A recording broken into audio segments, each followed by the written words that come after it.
Okay, good morning. Today is the 13th day of Sivan and the 2nd of June. And I don't usually get to do this, so since we had whole 2 weeks. So today we'll talk about the 7th reading and the very, very last verse of parashat Naso. This is number 789. And it reads like this. When Moses would come into the tent of meeting, God would speak with him. He would hear the voice speaking to him from between the two cherubim, the two angels, right, or children that were on the covering of the ark, above the covering that was over the ark of the testimony, and it spoke to him.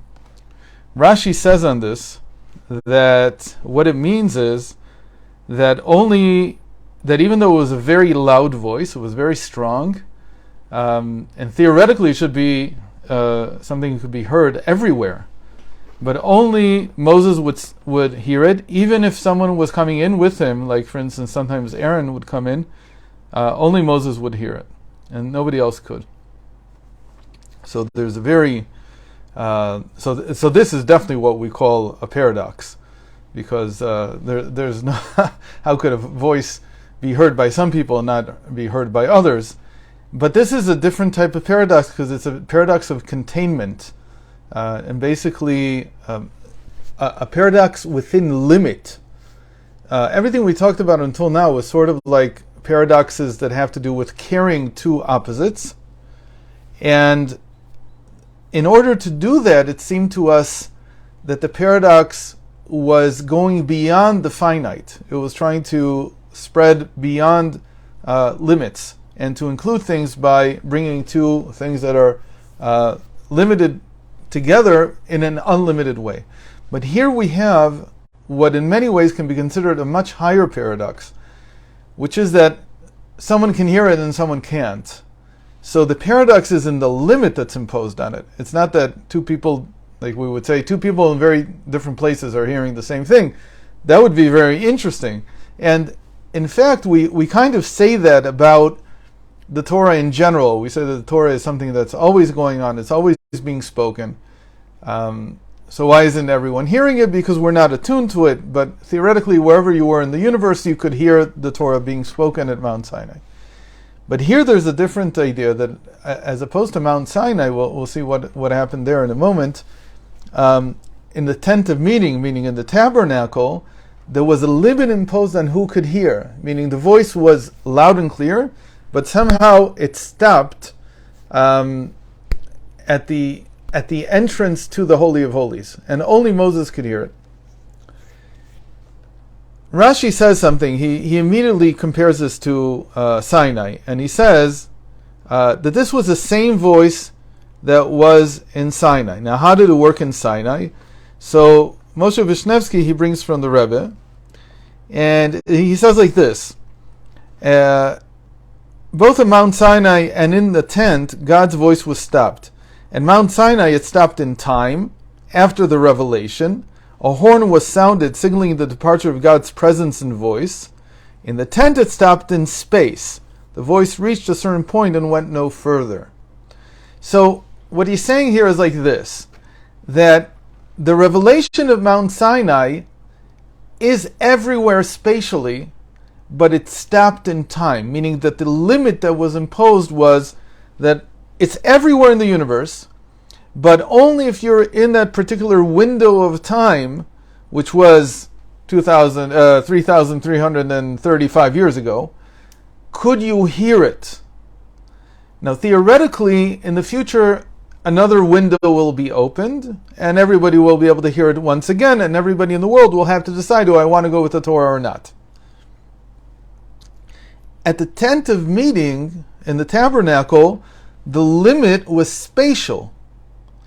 So what he's saying is that you have to be in a certain space, but it doesn't matter what time you're there. You can be there at any time they want. That's what it seems like. So I'm extrapolating a little because I couldn't find any discussion about whether this was true.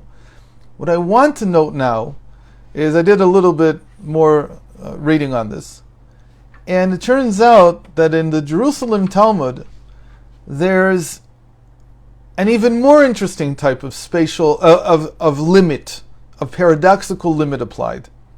And there we know that when the high priest would say God's name, the full tetragrammaton, on Yom Kippur, everybody would fall down. So he would actually pronounce it.